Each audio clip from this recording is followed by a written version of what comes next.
राम वपु एक, इनके पग बंधन किए, तो नासत विघ्न अनेक। बोली सियावर रामचंद्र भगवान की जय। बाल कृष्ण लाल की जय। उमापति महादेव की जय। श्री सद्गुरुदेव भगवान की जय। गोस्वामी श्री तुलसीदास जी महाराज की जय। श्रीमद् रामचरितमानस भगवान की जय। जय जय श्री सीताराम। जय जय श्री राधे श्याम। हरि शरणम। अनंतानंत कोटि ब्रह्मांड नायक भक्त वत्सल अशरण शरण कारण करुणा वरुणालय भगवान श्री सीताराम की नौकरी के वर्तमान से हम आप सब मानव जी का श्रवण लाभ ले रहे हैं। आप सभी का अभिनंदन करते हुए हम कथा में प्रवेश करें। कल हम बड़ी प्यारी कथा सुन रहे थे। कल यानी कि परसों हम सुन रहे थे कि किस प्रकार भगवान आए हैं मिथिला में। और मिथिला में जब जनक जी ने भगवान का दर्शन किया तो महाराज भगवान को देखते ही रह गए। बड़ा अद्भुत भगवान का रूप है। हालांकि आजकल फोटोज तो कुछ गलत ही चल रही। जब मैंने रील बनाई कि भगवान का रूप ऐसा नहीं दिखता है, ये फोटो जो है गलत है, लोग कमेंट कर रहे हैं कि देखिए क्या हो गया, फोटो तो यही ने बनाई है, कितनी अच्छी बनी है, आप लोग ऐसा गलत कहते रहते हो। तो देखिए क्या होता है कि जब शास्त्र की मर्यादा के बाहर कोई चला जाए तो वो चीज गलत है। ठीक है, किसी ने अपने भाव से कोई भगवान की तस्वीर बनाई, वो बात तो सही है कि कोई भी भगवान की तस्वीर नहीं बना सकता है, तो सब भाव से बनाते। पर भाव भी शास्त्र की मर्यादा में ही होता है। वो शास्त्र की अवहेलना कर दे तो कैसी बात बनेगी। जैसे मीराबाई भजन करती तो वे गली गली में कृष्ण गोविंद गोपाल राम राम सीता राम राधे श्याम खूब भजन करती, पर वे शास्त्र की मर्यादा का उल्लंघन नहीं कर रही। तो इसीलिए भजन जो हो हमारा वो शास्त्र की मर्यादा में रहकर हो, वरना भगवान का गीता सुनाना तो बेकार हो गया। भगवान अर्जुन को कह देते, अर्जुन तुम छोड़ो शास्त्रों को, तुम्हें क्या करना है, तुम मेरे भक्त हो जाओ और शास्त्रों को छोड़ दो। गोस्वामी जी सरीखे संत वो शास्त्र की बात करते ही क्यों। तो इसलिए मर्यादा में हमेशा हमें रहना चाहिए। खैर, यहाँ पर भगवान का रूप कितना सुंदर दिखाया गया है, जिसमें गोस्वामी जी लिखते हैं, ये प्रिय सब ही जहां लगी प्राणी, मन मुस्काहि राम सुनिवानी, रघुकुल मनि दशरथ के जाए, मम हित लागी नरेश पठाए। बड़ा प्यारा अद्भुत ये प्रसंग है। हुआ क्या कि जनक जी ने भगवान को देखा और जनक जी तो देखते रह गए। श्याम गौर बिरबयस किशोरा, किलोचन सुखद विश्वचित चोरा, उठे सकल जब रघुपति आए, विश्वामित्र निकट बैठाए। विश्वामित्र जी ने उन्हें निकट बैठाया और भगवान जब आए तो महाराज सब देखते रह गए, सब दंग रह गए। अच्छा, एक यहाँ प्रश्न आ सकता है कि भगवान बाद में क्यों आए। आना तो उन्हें गुरु जी के साथ चाहिए था, लेकिन भगवान आए बाद में क्यों। तो गोस्वामी जी ने कहा वो फुलवाड़ी देखने के लिए चले गए थे। पर इतनी आसानी से कोई बात गोस्वामी जी कह दें और उसे उतना आसानी समझ लिया जाए तो ये अभी हमारी अज्ञानता है। क्योंकि गोस्वामी जी ने जो बात कही है उसके पीछे बहुत बहुत रहस्य होते हैं महाराज। गोस्वामी जी ने कहाँ किस शब्द का प्रयोग किया है ये भी बहुत रहस्यमयी बात है। तो यहाँ पर एक बहुत सुंदर रहस्य यही है कि गोस्वामी जी ने सोचा अगर मैं ये लिख दूं, क्योंकि जो कवि लिख देगा, गोस्वामी जी सरीखा संत जो लिख देगा भगवान को वो करना पड़ेगा। अगर गोस्वामी जी कुछ अलग भी लिख देते ना कि लीला से अलग ये हुआ था, तो भगवान को वो करना पड़ता। जैसे वाल्मीकि जी को ब्रह्मा जी ने वरदान दिया, हसितम भासितम चैव, कि भगवान कैसे हंसते हैं, कैसे बोलते हैं, कैसे चलते हैं, कैसे भगवान लीला करते हैं, वो सारी लीला तुम्हारे सामने वाल्मीकि प्रकट हो जाएगी। और वो लीला देख के तुम्हें बस लीला को लिखना है, मतलब सब कुछ प्रकट हो जाएगा। ऐसा नहीं जैसा हमने सुन लिया कि ऐसे ऐसे भगवान चल रहे होंगे, उन्होंने सामने देखा है। जो भजन हम लोग तो गा देते हैं कि ठुमक चलत रामचंद्र बाजत पैजनिया, ठुमक चलत रामचंद्र। हमने तो खाली ये सुना है, और इसको हम सोच सकते, इमेजिन कर सकते हैं। वाल्मीकि जी ने प्रत्यक्ष अपनी आंखों से देख लिया उसको, ब्रह्मा जी की कृपा से। तो उन्होंने वो सब लिख दिया। बोले कि महाराज आपने राज्याभिषेक तक की कथा तो कह दी, सारी मुझे दिखा दी, वो तो मैंने देख भी ली, वो मैं लिख दूंगा। उसके आगे भगवान ने क्या किया वो। ब्रह्मा जी बोले मेरे आशीर्वाद से वो भी तुम लिख दोगे। तो बोले अगर मान लीजिए मैंने कुछ ऐसा लिख दिया जो भगवान करेंगे नहीं, क्योंकि वो लीला तो अभी होने वाली है, राज्याभिषेक तो हो चुका है, आगे की लीला होने वाली है। अब वो मुझे लिखनी है, और मैंने जो लिख दिया, क्या पता भगवान वो ना करे। भगवान की मर्जी है, भगवान तो परम स्वतंत्र, न सिर पर कोई, अपनी मर्जी से काम करते हैं। ब्रह्मा जी ने कहा जाओ मैं वो भी आशीर्वाद देता हूँ, जो तुम लिख दोगे वो भगवान को करना पड़ेगा। इसलिए जो लोग ऐसा प्रश्न उठाते कि उत्तरकांड में भगवान ने सीता जी का त्याग किया ही नहीं था, ये सब तो भगवान की छवि गिराने की बातें हैं। तो ऐसा कुछ नहीं, जो वाल्मीकि जी ने लिखा है सो सत्य है, और भगवान की छवि को तो खैर कोई गिरा ही नहीं सकता है। एक बार की बात है, एक कोई व्यक्ति थे जो, जिन्होंने मानस पढ़ी। अब वैसे तो मानस पढ़ के सबको सद्बुद्धि मिलती है, और मूर्ख व्यक्ति मूर्ख ही रह जाता है महाराज। तो उन्होंने दोहा पढ़ा, राम राम कही राम कही, राम राम कही राम, तन पर हरियो देव ऋषि और राहु गयो सुरधाम। उन्होंने चौपाई पढ़ी महाराज कि दशरथ जी की जब मृत्यु हुई, दशरथ जी ने देह त्याग किया, तो 6 बार राम राम बोला। राम राम राम कही, राम राम कही राम, 6 बार राम राम बोला। बोलने के बाद गोस्वामी जी क्या लिखते हैं, राव गयो सुरधाम। सुरधाम यानी कि स्वर्गलोक, देवताओं का धाम। अब उन व्यक्ति ने सोचा कि राम नाम लेने का कोई फायदा नहीं, ये राम नाम तो ऐसा ही है। सब संतों ने कहा कि ये तुम कैसी बात कर रहे हो, भैया राम नाम से ही सब कुछ होता है। बोले कि देखो दशरथ जी ने तो 6 बार राम नाम लिया था, कुछ हुआ ही नहीं। वो तो स्वर्ग लोक ही गए, स्वर्ग तो पुण्य से भी मिल जाता है, भगवान का नाम लेने का क्या अर्थ हुआ। नाम लेने का फायदा तो तब हो जब व्यक्ति को मुक्ति मिले। तो ऐसे भी बहुत से लोग हैं, पर उनका प्रश्न सही है देखा जाए तो, कि वो राम नाम लेने के बाद भी स्वर्ग लोक ही क्यों गए, उन्हें तो भगवान का लोक मिलना चाहिए। तो उसका उत्तर ये है कि दशरथ जी भगवान का राज्याभिषेक देखना चाहते थे, इसलिए भगवान ने उन्हें स्वर्ग भेज दिया कि वहां आप कुछ समय रुकिए, जब हमारा राज्याभिषेक होगा तब आप आ जाना, देख लेना, फिर हम आपको अपने साथ ले चलेंगे। तो कुछ ऐसी लीला है। तो खैर, कहने का भाव, कभी भी संतों की वाणी में और भगवान के नाम में, भगवान की कथा में असंशय नहीं करना चाहिए। जो है सो सत्य है।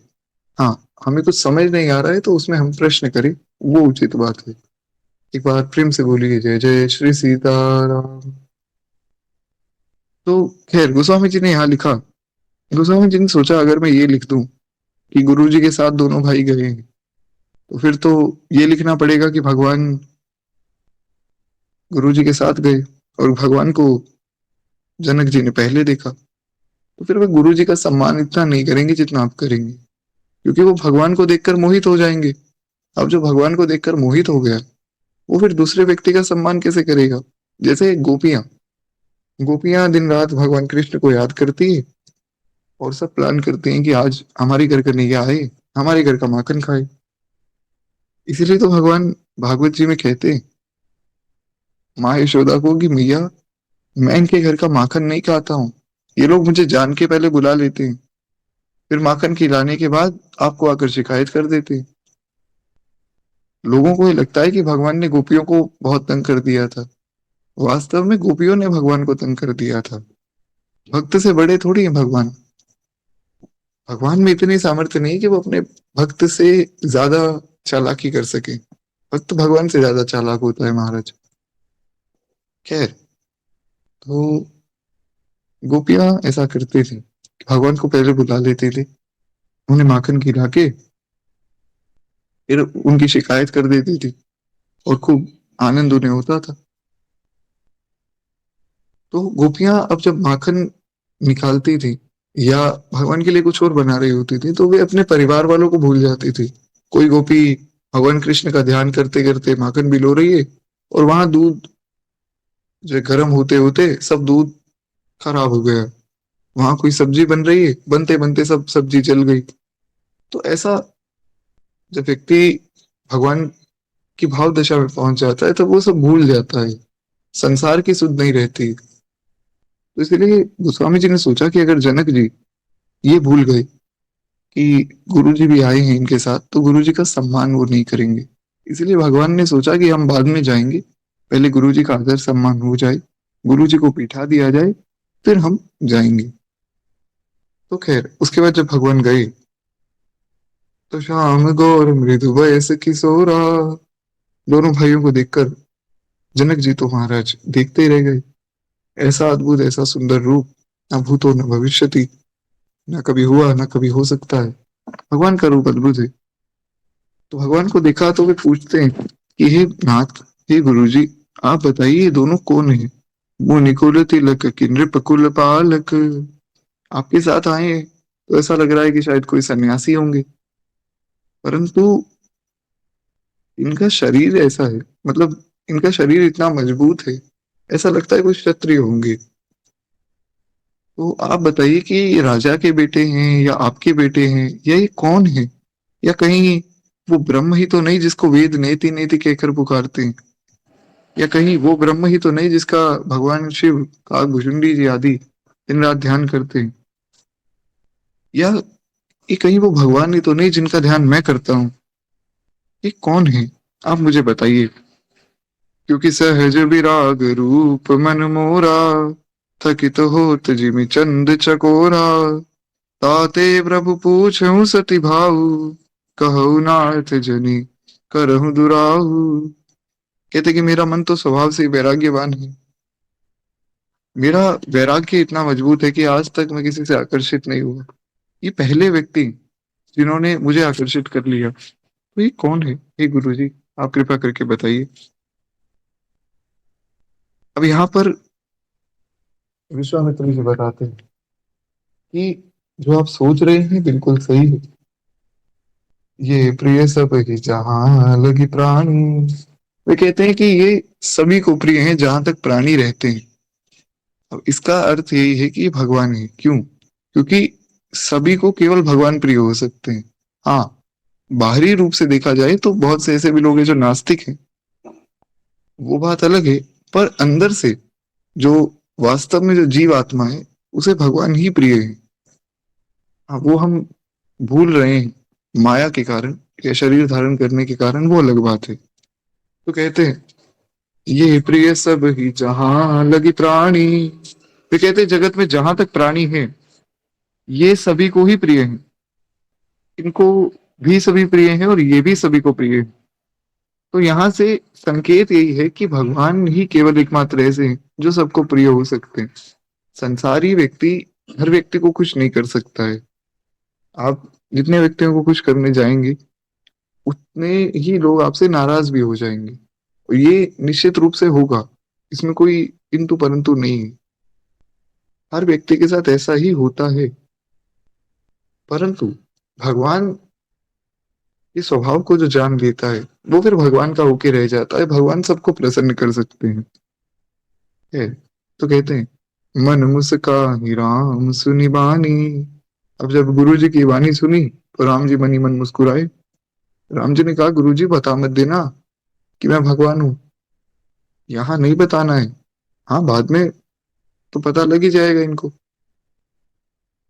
तो फिर गुरु जी ने कहा कि अरे जनक जी, आप समझे नहीं मेरी बात को। मैं ये कहना चाहता हूँ कि रघुकुल मनि दशरथ के जाए, मम हित लागी नरेश पठाए।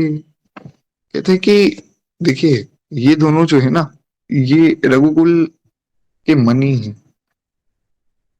रघुकुल में बहुत से राजा हुए, ऐसे ऐसे राजा हुए, बहुत श्रेष्ठ राजा हुए।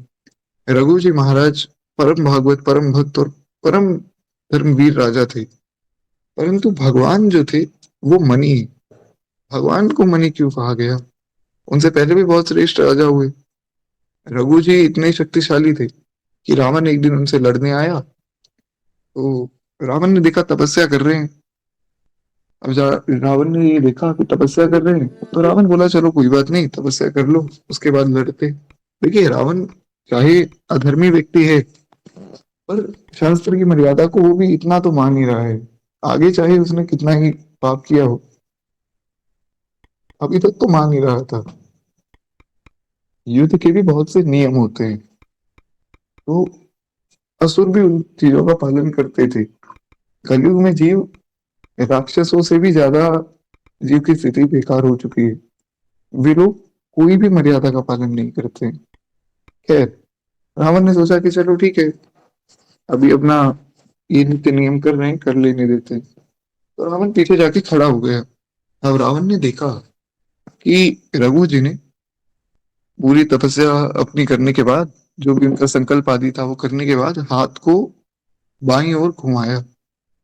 तो जब उनका सब वो अनुष्ठान और जो भी वे कर रहे थे वो पूरा हुआ, तो रावण ने पूछा कि आप मुझे एक बात बताइए, मैंने भी सब पढ़ा है, मैंने भी चारों वेद पढ़े, मैंने तो ऐसा कोई संकल्प नहीं देखा जिसमें हाथ को बाईं ओर घुमाया जाए। ये आपने क्या किया, ये तो अलग सी चीज है।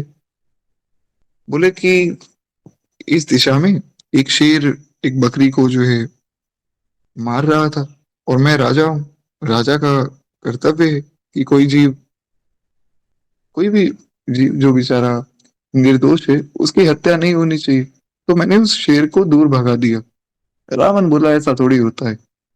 हालांकि रावण के पास भी बहुत सी सिद्धियां थी, रावण बहुत सिद्ध था, पर फिर भी रावण बोला ऐसा थोड़ी होता है कि आप कह रहे हो वहां कोई दूर कोई गुफा है, उसमें ऐसा शेर आया बकरी को मारने, आपने वो सब देख भी लिया, ये तो सब फालतू की बातें। रघु जी ने कहा कि भैया मैं तो झूठ बोलता नहीं हूँ, आपको देखना है तो आप जाकर वहां देखा। रावण वहां गया। पहले तो वो पर्वत ही इतना दूर कि रावण जाते जाते ही थक गया। फिर रावण के मन में विश्वास हो गया कि इतना दूर पर्वत से कहाँ उन्होंने देख लिया होगा, सब झूठ बोल रहे हैं। और जब रावण ने देखा तो वास्तव में वहां शेर मरा हुआ था और बकरी भाग रही थी। तो रावण वापिस आया। रावण बोला आप में तो बहुत ज्यादा सामर्थ्य है, तो मैं आपसे युद्ध करना चाहता हूँ।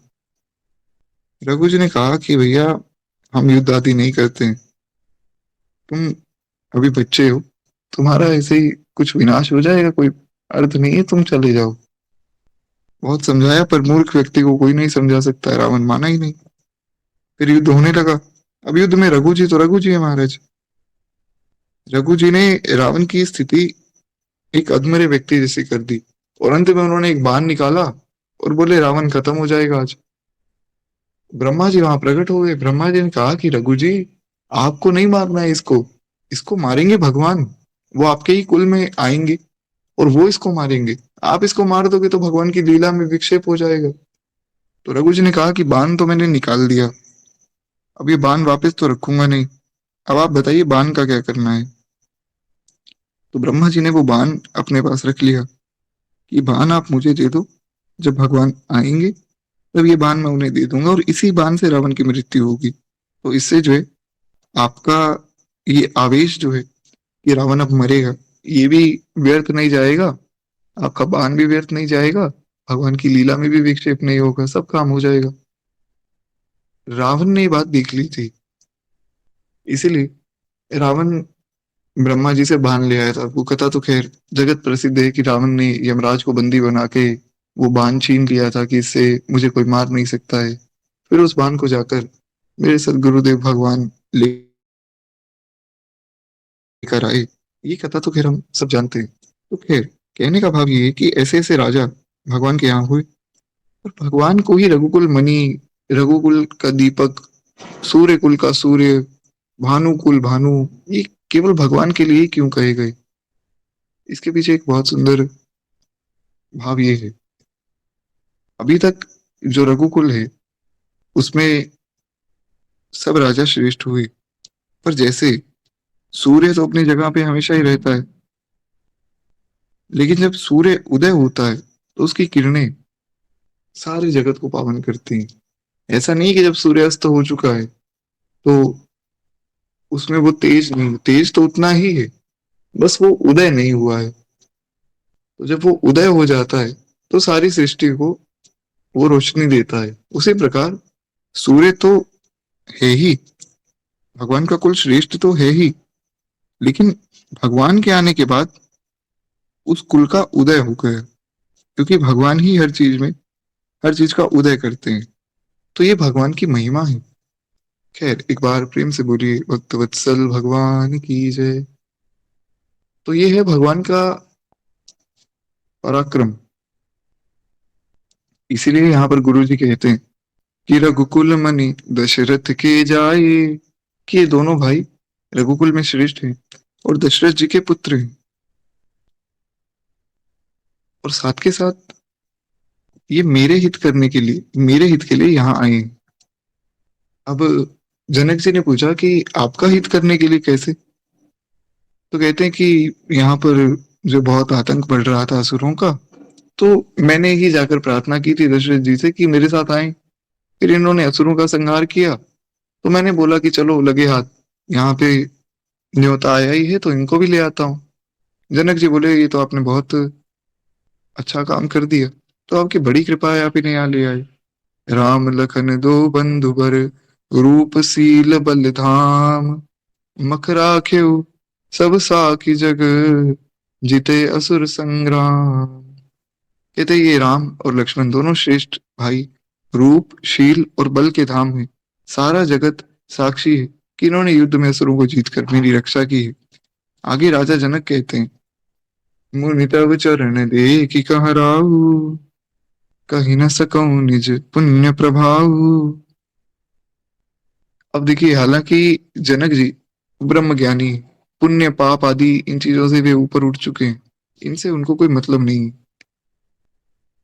तो यहाँ पर भी कहते हैं कि हे मुनि, आपके चरणों के दर्शन करके मैं अपना पुण्य प्रभाव नहीं कह सकता हूँ। ये सुंदर श्याम और गौर वर्ण के दोनों भाई आनंद को भी आनंद देने वाले हैं। भगवान का रूप कितना सुंदर है,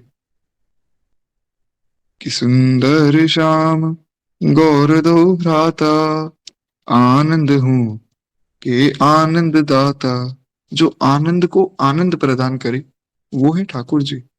गोस्वामी जी के विशेषण बहुत सुंदर है। गोस्वामी जी जानकी जी के लिए लिखते हैं कि जो सुंदरता को सुंदरता प्रदान कर दे वो है श्री जानकी जी, आनंद को आनंद प्रदान कर दे वो है भगवान। ऐसे विशेषण और कहीं नहीं मिलेंगे। तो खैर, कहते हैं कि इनकी आपस की प्रीति बड़ी पवित्र और सुहावनी है। तो उन्होंने सब बताया कि ये चार भाई हैं, आपस में इनका बहुत प्रेम है। चारों भाइयों का प्रेम एकदम ऐसा है कि एक ही है, चारों एक ही है। और यहाँ पर गुरुजी संकेत में सब कुछ बताते जा रहे हैं, क्योंकि वास्तव में चारों एक ही हैं, चार रूपों में भगवान ही प्रकट हुए हैं। तो वही बात गुरुजी कह रहे हैं। फिर वे कहते हैं, वे मन को बहुत भांति जो संभालते हैं, कुछ कहा जा नहीं रहा है। विदेहराज जनक आनंदित होते जा रहे हैं। बस ये कहा कि ऐसा लगता है मानो ये आनंद को भी आनंद देते होंगे, उसके बाद चुप हो गए। फिर बोलने की कोशिश कर रहे हैं, बोला ही नहीं जा रहा है। फिर कहते हैं खुद को संभाल के, कहा कि हे नाथ सुनिए, ब्रह्म और जीव की तरह इनमें स्वाभाविक प्रेम है। राजा बार बार प्रभु को देखते हैं और देखते देखते उनकी तरफ से नजर नहीं हटती। शरीर पुलकित हो रहा है, हृदय में बड़ा उत्साह है। साथ के साथ मुनि की प्रशंसा करते जा रहे हैं। अब यहाँ पर किसी ने एक प्रश्न किया गोस्वामी जी से कि देख भगवान को रहे हैं, प्रशंसा भगवान की हो रही है, वो बात समझ आती है, लेकिन मुनि की प्रशंसा क्यों करते जा रहे हैं? ठीक है, मुनि है, उनका सम्मान किया, बहुत अच्छी बात है, परंतु बार बार उनकी प्रशंसा करना, ये बात कुछ समझ में नहीं आई। तो गोस्वामी जी कहते हैं भैया ऐसा है कि जो व्यक्ति भगवान की ओर लेकर जा रहा है उसका सम्मान तो बहुत जरूरी है, उसका सम्मान तो भगवान से भी ज्यादा जरूरी है। सहजो भाई बहुत सुंदर भक्ता हुई। सहजो भाई का कहना है कि अगर एक तरफ भगवान खड़े हों और दूसरी तरफ गुरुदेव खड़े हों तो मैं बिना कुछ सोचे समझे अपने गुरु जी के चरण पकड़ लूंगी। क्यों? क्योंकि भगवान को तो मैं जानती भी नहीं थी, मैं जानती नहीं थी कौन है भगवान। लेकिन मेरे गुरुदेव ने कृपा की, जो मीराबाई ने गाया कि वस्तु अमोलक दी मेरे सदगुरु, करी कृपा अपनायो, पायो जी मैंने राम रतन धन पायो। मीराबाई कहते हैं कि मेरे सदगुरुदेव ने अनमोल वस्तु दे दी, ये राम नाम जो दिया अनमोल रत्न है। और करी कृपा अपनायो, उन्होंने ये नहीं कहा कि गिरधर ने अपनायो, वे कहते हैं गुरु ने अपनायो। क्योंकि गिरधर को तो अपनाना पड़ेगा, उनको तो पहले कोई जानता ही नहीं था। ये तो गुरुदेव की कृपा हुई जो उन्होंने कृपा करके भगवान का दर्शन करवाया। तो खैर इसीलिए भी कहते हैं कि भगवान का मैं आदर करता हूँ वो ठीक है, पर गुरु जी का आदर ज्यादा है क्योंकि वो भगवान को मेरे पास लेकर आए। उसी प्रकार हम मानस जी में भगवान की कथा सुन रहे हैं वो उचित है, पर इस कथा का आदर होगा गोस्वामी जी का आदर करने के बाद, क्योंकि कथा हमें गोस्वामी जी सुना रहे हैं। तो खैर एक बार प्रेम से बोलिए गोस्वामी तुलसीदास जी महाराज की जय। तो कहते हैं एक सुंदर महल है जो सब समय बहुत ही सुखदायक था। वहां राजा ने जो है उन्हें ले जाकर ठहराया। तदंतर सब प्रकार से पूजा सेवा करके राजा विदा मांगकर अपने घर चले गए। यानी कि अब राजा ने कहा कि आप लोगों के रहने की मैं व्यवस्था करता हूँ, क्योंकि स्वयंवर तो है अभी कल, तो आज आज आप रुकिए यहाँ पर बढ़िया प्रेम से। कोई आपको आवश्यकता किसी प्रकार की हो तो सब यहाँ पर नौकर चाकर हैं, और उसके बाद भी आपको कुछ आवश्यकता लगे आप केवल एक बार मुझे याद करेंगे तो मैं वहां आ जाऊंगा। तो सेवा उन्होंने खूब प्रेम से की, और फिर वे आज्ञा पाकर गुरुदेव से और फिर अपने घर चले गए, यानी कि अपने महल में चले गए। पहले के महल इतने बड़े हुआ करते थे कि एक महल से दूसरे महल जाने के लिए भी व्यक्ति को किसी न किसी वाहन का प्रयोग करना पड़ता था। तो वे अपने महल गए, और यहाँ पर भगवान और लक्ष्मण भैया गुरुदेव की सेवा कर रहे हैं। ऋषि संग रघुवंश मणि, करि भोजन विश्राम, बैठे प्रभु भ्राता सहित, दिवस रहा भरि जाम। कहते हैं रघुकुल शिरोमणि प्रभु श्री रामचंद्र जी ऋषियों के साथ बैठकर भोजन करते हैं, विश्राम करके भाई लक्ष्मण समेत बैठे। अब लक्ष्मण जी के समेत बैठे तो पहर भर में दिन रह गया, यानी कि केवल लगभग लगभग 3 घंटे का दिन रह गया था। एक प्रहर 3 घंटे का होता है, इसी प्रकार 8 प्रहर एक दिन में होते हैं। तो शाम होने वाली थी, लगभग 3 घंटे का समय रह गया था। गोस्वामी जी कहते हैं कि भगवान बैठे थे लक्ष्मण जी के साथ। भगवान के मन में आया ये क्यों ना थोड़ा हम ये मिथिला धाम घूम ले। लक्ष्मण जी के हृदय में विशेष लालसा है कि जाकर जनकपुर देखा हमें, परंतु श्री रामचंद्र जी का उनको डर है, तो वे कुछ बोल नहीं पा रहे हैं। और मुनि से भी सब कुछ आते हैं, अब जब भैया से ही नहीं बोल पा रहे हैं तो गुरु जी को क्या कहें। लेकिन भगवान तो सबके मन की बात जानने वाले हैं, भगवान तो अंतर्यामी है। तो भगवान ने बात जान ली कि लक्ष्मण जी घूमना चाहते हैं पर बेचारे बोल नहीं पा रहे हैं शर्म के मारे। तो भगवान चले गए गुरु जी के पास। प्रभु भय बहुरी मुनि सकुचाही, प्रगट न कहीं मन ही मुस्काही। मन ही मन बेचारे मुस्कुरा रहे हैं, मुस्कुरा कर रह जाते हैं। भगवान ने मुस्कुराहट देखकर सब बात पता कर ली। श्री रामचंद्र जी ने छोटे भाई के मन की दशा जान ली। अब देखिए जो बात अभी यहाँ पर हमने सुनी कि केवल एक भगवान ही ऐसे हैं जो सबको प्रसन्न कर सकते हैं। तो भगवान अपने छोटे भाई के मन की दशा को जानकर उनकी तरफ से खुद जाते हैं गुरु जी से आज्ञा लेने। यही है भगवान की कृपा। भगवान किसी के मन में कोई इच्छा रहने नहीं देते, सब पूरी कर देते हैं। हाँ ये है कि जब सही समय आता है तभी करते हैं। कुछ लोग ऐसा कहते हैं भगवान के घर पे देर है, अंधेर नहीं। मेरा ऐसा मानना है। अब क्या पता मैं गलत हूँ, सही हूँ, मेरा ऐसा मानना है। भगवान के घर पे कोई देर नहीं है, देर हमारी ओर से हो जाती है, हमारा विश्वास नहीं है। भगवान तो तत्क्षण कृपा कर देते महाराज। खैर, भगवान ने मन की बात जान ली और जानकर लक्ष्मण जी पर अपनी कृपा करते हैं। यही है एक स्वामी का स्वभाव। वो स्वामी ही क्या जो अपने सेवक के मन की बात ना जान सके, या वो सेवक ही क्या जो स्वामी के मन की बात ना जान सके। तो दोनों ओर से ऐसा ही एक संबंध है भक्त और भगवान का। एक बार प्रेम से बोलिए भक्त वत्सल भगवान की जय। तो खैर, कहते हैं कि महाराज राम जी गए गुरु जी के पास, और गुरु जी को उन्होंने कहा कि गुरु जी, मैं आपको कुछ प्रार्थना करना चाहता हूँ। अब भगवान की वो दशा ऐसी थी, वो भक्त वत्सलता की दशा थी, तो भगवान का शरीर पुलकित हो रहा था। अब भगवान का शरीर पुलकित हो रहा हो, उसको देख के भक्त का शरीर पुलकित हो जाता है, तो विश्वामित्र जी खुद ही खुश हो गए। बोले कि कहिए राम जी, क्या हो गए। कहते कि गुरुदेव, लक्ष्मण ना नगर देखना चाहते हैं, पर बेचारे आपके डर से बोल नहीं पा रहे थे स्पष्ट। तो यदि आपकी आज्ञा हो तो मैं इनको नगर दिखा लाता हूँ। भगवान ने तो सीधा सीधा पूछा, नाथ लखनपुर देखन चहई, प्रभु सकोच डर प्रगट न कहई, जो राउर आय सुमय पावो, नगर दिखाई तुरत ले आवो। भगवान ने प्रार्थना की। भगवान की दशा देखकर गुरु जी समझ गए कि भगवान अपने भक्त की इच्छा पूर्ण करना चाहते हैं। इसीलिए गोस्वामी जी ने ऊपर लिखा, राम अनुज मन की गति जानी, भक्त वत्सलता हृदय अंगानी। तो गुरु जी ने कहा कि देखो राम ऐसा है, आप इनको ले जाना, लेकिन आपको जाने की जरूरत ही नहीं है, लक्ष्मण को देखना है तो लक्ष्मण अकेले जाकर दिखाएंगे। लक्ष्मण जी ने कहा कि गुरु जी, भैया साथ चलते तो अच्छा रहता। ऐसा लक्ष्मण जी ने मन ही मन कहा, पर बाहर नहीं कहा, क्योंकि ऐसा गुरु जी के सामने बोलते नहीं लक्ष्मण जी। तो मन ही मन वो सोच रहे थे। राम जी ने कहा कि गुरु जी, छोटा बच्चा है तो बेचारा कहीं खो ना जाए। भगवान ने जब ऐसी बात कही तो गुरु जी बोले कि राम, तुम कितने बड़े हो, तुम लक्ष्मण से कुछ घंटे बड़े हो, बस। ऐसा थोड़ी है कि तुम कोई बहुत बड़ी अवस्था में हो और लक्ष्मण बेचारे छोटे बालक हैं।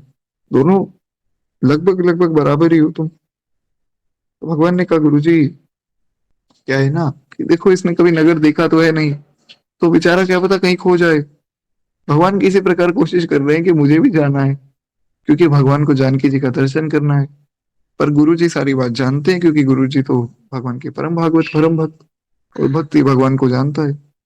तो गुरु जी सोच रहे हैं कि भगवान हमारे साथ इतने जन्मों से लीला कर रहे हैं, थोड़ी सी लीला हम भी भगवान के साथ करें। भगवान पूरी कोशिश कर रहे हैं कि गुरु जी मुझे आज्ञा दे दें, और गुरु जी पूरी कोशिश कर रहे हैं कि भगवान ना जाए। तो गुरु जी कहते हैं कि देखो राम, आए तो तुम भी यहाँ पहली बार हो, तो क्या पता अगर तुम भी खो गए तो फिर मैं तुम दोनों को ढूंढने कहाँ जाऊंगा।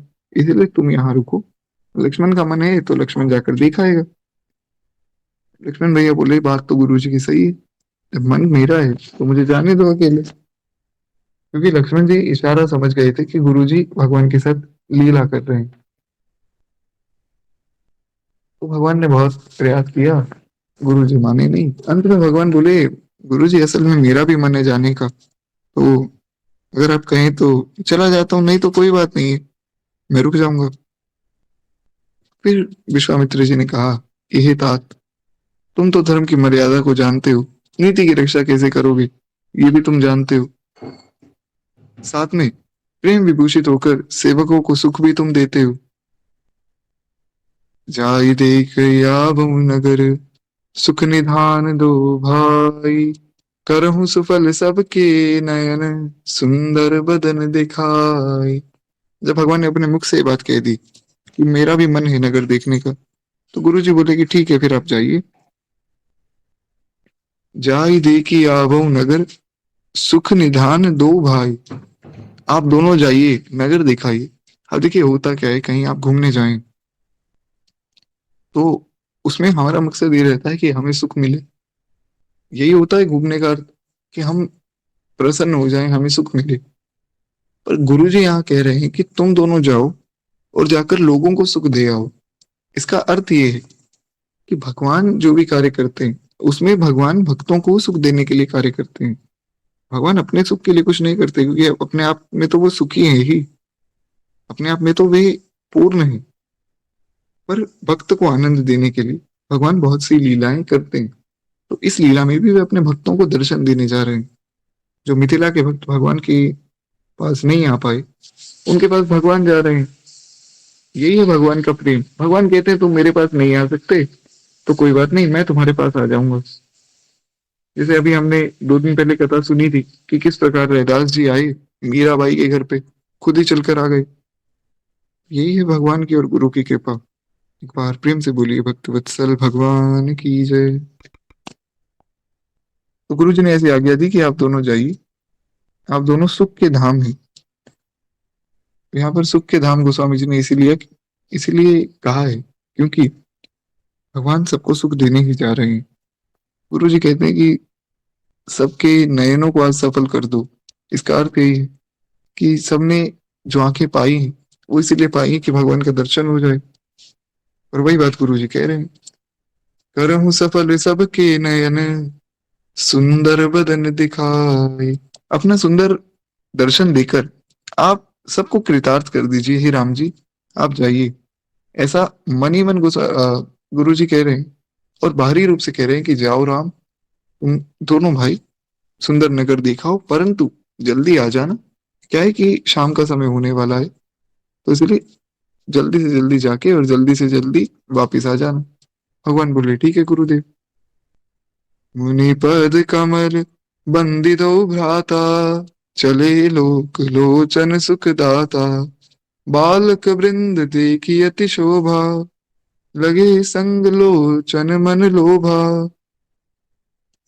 कहते हैं उन्होंने सब लोगों के नेत्रों को सुख देने वाले वे दोनों भाई अब चले।